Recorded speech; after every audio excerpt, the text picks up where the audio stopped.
नमस्कार प्रिय दर्शक माने आपण स्वागत करुच्ची आपको दबा आपणकर भाग्य और जीवनर सत्य सूचना। आजिर राशि और नक्षत्र जानतु आजिर भाग्य। जय श्रीकृष्ण जय माँ लक्ष्मी। यह वृष राशि व्यक्तिविशेषों पई एक विशेष संदेश। जदि आपणक जन्मराशि किंबा लग्न वृष तेबे एही कथा को ध्यान देई सुनंतु। वृष राशिर लोकमाने गत समय बहुत कष्ट अपमान और मानसिक जंत्रणा भोग करिसंती। भूल लोकंकु भरोसा करिथिले। निज भल चरित्र थिबा सत्वे मध्य समाजरे भूल धारणा गढ़ी जाइथिला। किंतु मने रखंतु सत्य केबे लुचि रहे नाही। शनिदेव कर्मफलदाता। शनि भल और मंद दुहिर हिसाब समय देइथांती। वर्तमान शनि गोचर वृष राशि पई एकादश भावरे अत्यंत शुभ फल देउछंती। एही समयरे आय वृद्धि हेब। निज व्यवसाय किंबा काम आरंभ करिवार सुजोग मिलिबो। जेउमाने पूर्वरु आपणकु मूल्य देउनथिले सेमाने आगामी दिनरे आपणकु सम्मान देबे। शनिर प्रभावरे आपण धार्मिक और आध्यात्मिक भावे शक्तिशाली हेबे। धर्म सेवा और सत्य पथरे चालिले सफलता निश्चित। किंतु सतर्कता मध्य आवश्यक। अहंकार छाड़न्तु। भूल संग और भावनात्मक निर्भरशीलतारु दूरे रुहन्तु। निज कर्म और परिश्रम उपरे भरोसा रखन्तु। प्रेम जीवन परिवार और संतान संबंधी चिंता धीरे धीरे कमिब। विवाहित जीवन रे स्थिरता आसिब एवं नुआ संपर्कर गढ़ी उठिब। जय श्रीकृष्ण। राधे राधे। आजिर एही भिडियोटी वृष राशि लोकंक पाई बहुत बहुत खास। जदि आपणक जन्म राशि चंद्र राशि किंबा लग्न वृष तेबे एही कथाकू शेष पर्यंत धीरे धीरे शुणन्तु। गोटिए समय थिला वृष राशिर सेई मनीषटी बहुत कथा कहूथिला। से भरोसा करुथिला लोकंक उपरे, संपर्क उपरे, भावना उपरे। किंतु समय बदलिगला। जेउ लोकमाने तार निकटरे थिले सेमाने धीरे धीरे दूरेई गले। से किछि कहिलानी केवल चुप रहिला। रातिरे समस्ते सोईजिबा परे से जागी थाए। निजकु पचारु थाए मो भूल कौन थिला। किंतु कौनसी उत्तर मिलु नथिला। एही नीरवतारे शनिदेव सेई मनीषटीकु देखुथिले। शनि कहिलेनी, शिखाइले धैर्य, सहनशीलता एवं निज उपरे भरोसा। दिनकु दिन से मनीषटी कम कथा कहिला किंतु अधिक काम कला। लोके ताकू साधारण बोली भाबिले किंतु सेमाने जानि नथिले से मनीषटी भितरे निजकू गढ़ुथिला। दिन गला, मास गला, वर्ष मध्य गला। एबे से मनीषटी आउ सेई पुरुणा लोक नुहे। से आउ काहाकू प्रमाण देबाकू चेष्टा करेनी। से निज पथरे धीरे धीरे आगोकू चले एवं जेउ लोकमाने ताकू अवहेला करिथिले सेमाने आजी नीरव। एहा केवल गोटिए कहानी नुहे। एहा वृष राशिर जीवन।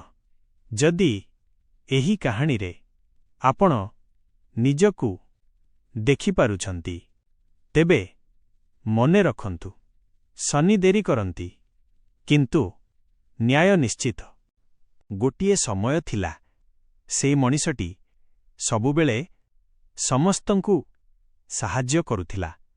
निज दुख केबे काहाकू कहिलानी। लोके भाबिले से सबु सही पारे किंतु सेमाने जानि नथिले प्रति राति से मनीषटी निज मन सहित युद्ध करुथिला। समय चुप थिला, भगवान चुप थिले किंतु शनि देखुथिले। शनि ताकू भांगु नथिले। शनि ताकू मजबूत करुथिले। दिनकु दिन से मनीषटी बदलिला। कम कथा ଅଧିକ କାମ, କମ୍ ଆଶା, ଅଧିକ ଧୈର୍ଯ୍ୟ। ଯେଉଁ ଲୋକ ତାକୁ ଅଣଦେଖା କରୁଥିଲେ, ସେମାନେ ଧୀରେ ଦୂରେଇ ଗଲେ। ଏବଂ ଏହା ଭଲ ଥିଲା। ଗୋଟିଏ ଦିନ କିଛି ବଦଳିଗଲା। ହଠାତ୍ ନୁହେଁ, ଧୀରେ କିନ୍ତୁ ନିଶ୍ଚିତ।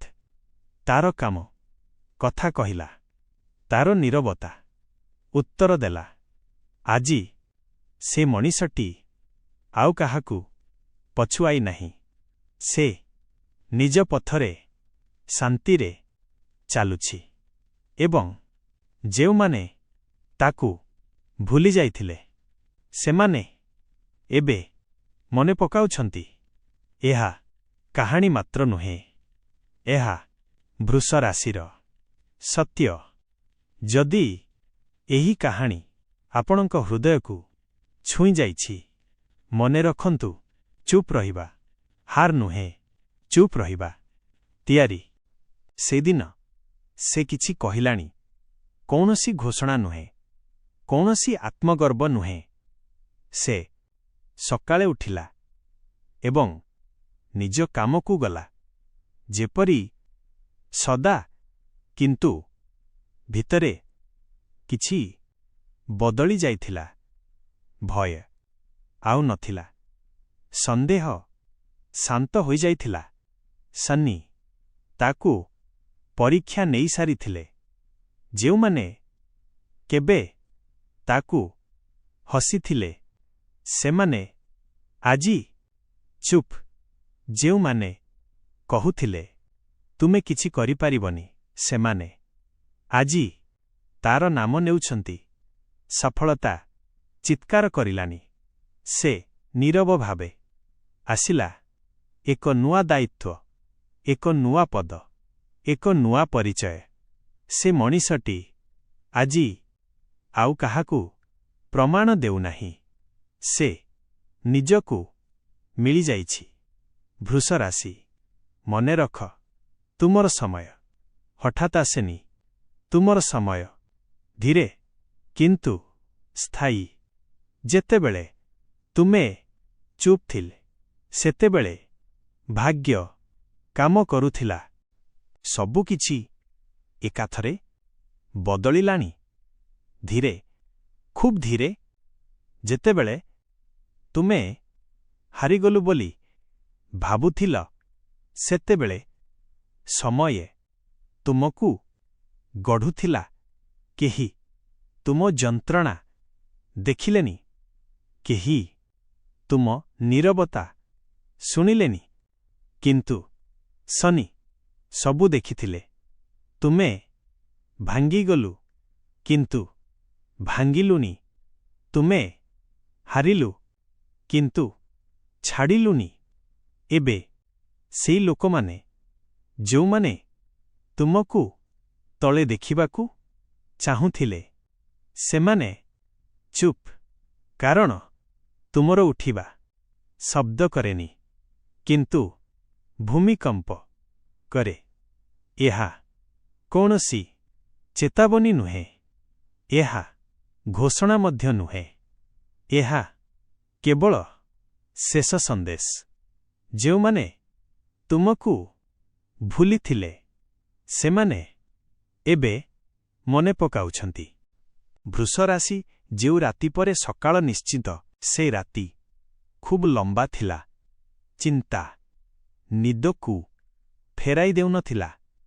ମନ ବାରମ୍ବାର ଗୋଟିଏ ପ୍ରଶ୍ନ କରୁଥିଲା, ମୋ ସମୟ କେବେ?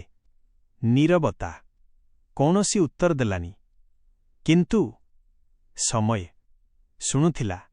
ସେ ମଣିଷଟି ହାରିଲାନି, କେବଳ ଅପେକ୍ଷା କଲା।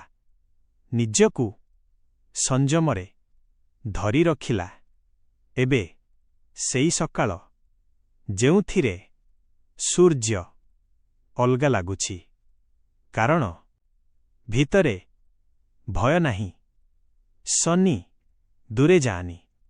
ସନି ପରୀକ୍ଷା ଶେଷ କରିଲେ। ବୃଷ ରାଶି, ମନେ ରଖ, ଯେ ରାତି ତୁମକୁ ଭାଙ୍ଗିଦେଲା, ସେଇ ରାତି ତୁମକୁ ତିଆରି କଲା। ସକାଳ ଆସିଗଲା, ଶବ୍ଦ ନାହିଁ, କିନ୍ତୁ ଆଲୋକ ନିଶ୍ଚିତ। ସେଦିନ ସବୁକିଛି ଶାନ୍ତ ଥିଲା, କିନ୍ତୁ ଭିତରେ କିଛି ଗଭୀର ଚେପାର ଲାଗିଲା। ନିଜ ମନ, ନିଜ କାମ, ନିଜ ଭାବନା ସବୁକୁ ଧୀରେ ଧୀରେ ସମ୍ଭାଳିଲା।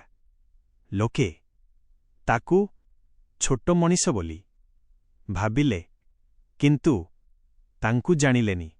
ତାଙ୍କର ନୀରବତା, ତାଙ୍କର ଧୈର୍ଯ୍ୟ ଏକ ଶକ୍ତିରେ ପରିଣତ। ସମୟ ଗଲା, ଏବେ ସେ ମଣିଷ ନିଜ ପଥରେ ଶକ୍ତିଶାଳୀ। କେହି ତାଙ୍କୁ ନିମ୍ନ ମାନିଥିଲେ, ସେ ନୀରବ ଭାବେ ଆଗକୁ ବଢ଼ିଲେ। ଏବେ ଲୋକେ ଭାବିଛନ୍ତି ତାଙ୍କର ସଫଳତା କେଉଁଠାରୁ ଆସିଲା, କିନ୍ତୁ ତାଙ୍କୁ କେବଳ ଜାଣିଛି ନିଜ ପ୍ରତି ଶ୍ରଦ୍ଧା, ନିଜ କର୍ମ, ନିଜ ନୀରବତା। ଏହି ନୀରବତା ଶକ୍ତି ହେଲା। ବୃଷରାଶି ଯେତେବେଳେ ସଫଳତା ଆସିଲା, ସେଦିନ ତାର କାମ ସବୁ ଧୀରେ ଧୀରେ ଆରମ୍ଭ ହେଲା। ଲୋକେ ବୋଲିଥିଲେ, ତୁମେ କିଛି କରିପାରିବନି, କିନ୍ତୁ ସେ ନୀରବ ଭାବେ କାମ କରୁଥିଲେ। ଦିନକୁ ଦିନ ଶ୍ରମ, ଅପେକ୍ଷା ଏବଂ ଧୈର୍ଯ୍ୟ ସବୁକିଛି ନିଜ ପାଇଁ, ନିଜ ପଥ ପାଇଁ। ଅସଂଖ୍ୟ ଛୋଟ ଅସୁବିଧା, କ୍ଷୁଦ୍ର ଅସମ୍ମାନ, କିନ୍ତୁ ସେ ଛାଡ଼ିଲେନି। ମାସ ଗଲା, ବର୍ଷ ଗଲା, ଏବେ ତାର କାର୍ଯ୍ୟ, ପ୍ରସିଦ୍ଧି, ଧନ, ସମ୍ମାନ ସବୁ ଆସିଲା। ଯେଉଁମାନେ ହସିଥିଲେ, ତାକୁ ଅଣଦେଖା କରିଥିଲେ, ସେମାନେ ଆଜି ତାର ସଫଳତାକୁ ଦେଖି ନୀରବ। ସେ ମଣିଷଟି ନୀରବ ଭାବରେ ଆଗକୁ ଚାଲିଛି, ନିଜ ଶକ୍ତି, ନିଜ ପ୍ରୟାସ, ନିଜ ନୀରବତା ସହିତ। ଏହି ସଫଳତା କୌଣସି ଘୋଷଣାରେ ନୁହେଁ, କେବଳ ନିଜ ପ୍ରୟାସର ଫଳ। ବୃଷରାଶି, ମନେ ରଖ, ଧୀରେ ଥିଲେ ସଫଳତା ଆସିବ ନିଶ୍ଚିତ। ନୀରବତାରେ। ଧନ୍ୟବାଦ ଆପଣମାନେ ଆଜି ଆମ ଆଷ୍ଟ୍ରୋଭାଗ୍ୟ ଚ୍ୟାନେଲକୁ ଦେଖିବାକୁ। ଆପଣଙ୍କ ପାଇଁ ଜ୍ଞାନ, ପରିଚୟ ଓ ଭାଗ୍ୟ ସମ୍ପର୍କିତ ସୂକ୍ତି ସବୁବେଳେ ଆମେ ଆଣିବାକୁ ଚେଷ୍ଟା କରୁଛୁ। ଏହି ଭିଡିଓ ଆପଣଙ୍କୁ ପସନ୍ଦ ହେଲା କି ନାହିଁ, ଲାଇକ୍, କମେଣ୍ଟ ଓ ସବସ୍କ୍ରାଇବ୍ ଦବାଇ ଆମକୁ ଶକ୍ତି ଦିଅନ୍ତୁ। ଆପଣଙ୍କ ସମସ୍ତଙ୍କ ଭାଗ୍ୟ ଆଲୋକିତ ଓ ସୁଖମୟ ହେଉ, ସେଇପାଇଁ ଆମର ନିରନ୍ତର ପ୍ରାର୍ଥନା। ଆଷ୍ଟ୍ରୋଭାଗ୍ୟ ପରିବାରର ସହଭାଗୀ ହେବାକୁ ଧନ୍ୟବାଦ। ଜୟ ଶ୍ରୀକୃଷ୍ଣ। ରାଧେ ରାଧେ। ଯଦି ଏହି ଭିଡ଼ିଓ ଆପଣଙ୍କ ମନକୁ ଛୁଇଁଥିଲା ତେବେ ଲାଇକ୍ କରନ୍ତୁ ଏବଂ ଆଷ୍ଟ୍ରୋଭାଗ୍ୟ ଚ୍ୟାନେଲକୁ ସବସ୍କ୍ରାଇବ୍ କରନ୍ତୁ।